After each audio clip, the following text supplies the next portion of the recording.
Welcome to the What's Liking podcast. It's your host, Larry Atencia. Today I will be reading my essay from Gutenberg to Berkeley, A Brief History of Free Speech. Freedom of speech, along with social equality, economic liberty, and legal justice, is part of the larger cultural package of values and practices that made the West highly successful. Freedom of speech is the right to express opinions, ideas, and information without government or societal censorship or coercion. It is a foundational principle that promotes open discourse in the pursuit of truth and betterment. Understanding and upholding this norm is crucial for the viability and success of Western liberal democracies. Freedom of speech came of age during the information revolution sparked by Gutenberg's invention of the printing press. This technology enabled the spread of heresies and heterodox positions against the authority of the Catholic Church and its allied states in Western Europe. As a result, a dialectical opposition developed between the Church and state and dissenters. This culture of dissent and free thought emerged from the individualism inherent in the Protestant Reformation. Protestantism made central the idea that each individual had a responsibility of interpreting and understanding the Bible and forging a direct relationship with God.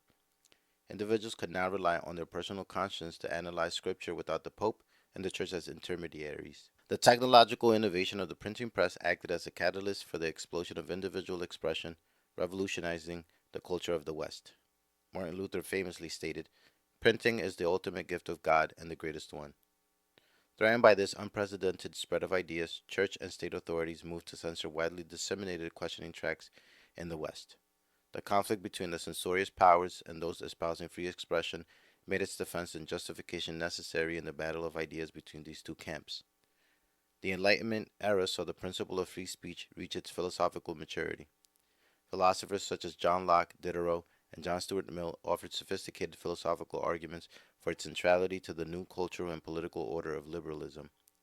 Mill's seminal work, On Liberty, provides the clearest exposition of free speech, laying out a four-pronged defense of individual expression, not constrained by the law or popular opinion. First, Mill argues, since we know humanity to be fallible, listening to competing opinions in public forums will allow us to determine which is closer to the truth.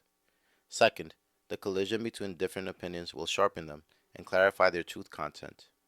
Third, even when opinions have been deemed to be the whole truth, if not constantly contested, individuals in society will not have a full understanding of the reasons why they are so. And lastly, without a rational grounding and contestation, truths can become mere dogmatic prejudices instead of being the vital and alive ideas necessary to have meritorious effects on our character and conduct. By the 20th century, with free speech accepted as an individual political right, the struggle turned to be fully extending its reach into the realms of art and literature. One of the most famous of these battles was the case of Lady Chatterley's Lover. Published in 1928, D.H. Lawrence's novel was banned for obscenity in several countries. It wasn't until the early 1960s that court rulings overturned its censorship throughout the West. At this point, liberal democracies loosened their commitment to act as protectors of individuals in society from the perceived corrupting and demoralizing influence of indecent speech and art. This shift in societal attitudes was amplified with the rise of the Cultural Revolution of the 1960s. Challenging established norms and renewing emphasis on free speech, the New Left and countercultural forces fought to expand the application of free expression to all domains of life. The free speech movement, a student protest on the campus of UC Berkeley, became the locus around which the debate about free speech and its enlargement focused.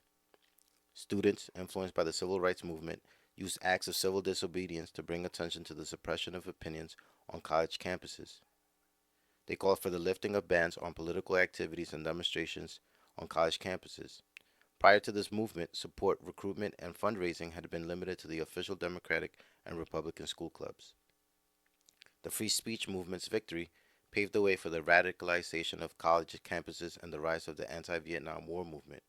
These countercultural movements were consonant with and formed part of a larger movement against political and cultural establishments of the West.